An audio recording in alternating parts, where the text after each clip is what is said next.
Everybody, wanted to talk about this Vevor acoustic guitar that was given to me to test and review. I'm going to play it quick so you can hear what it sounds like first.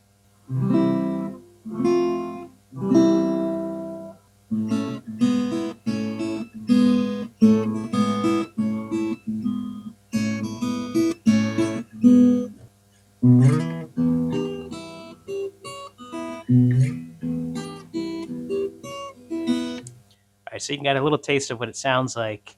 I really like this so far. This is a 36-inch, so it's a little smaller. The fingerboard is made of rosewood. This wood on the top is made of spruce. And the back is made of either basswood or basswood. I'm not sure exactly how to pronounce that. I really like how it sounds so far. It tuned up pretty easily. It does come with this tuner here. I just use an app on my phone, but it does have this with and a battery included.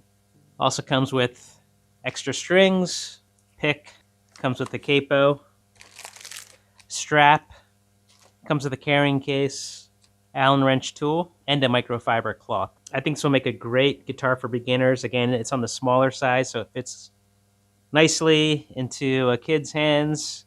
I like it because it's small, and it does sound good, tunes up easily. It's easy to carry around. You have your strap holder here, and you can put your strap right here at the top of the neck. Easy to tune, and it looks good too. So I'm very happy with this so far. I hope this video is helpful. Thanks for watching.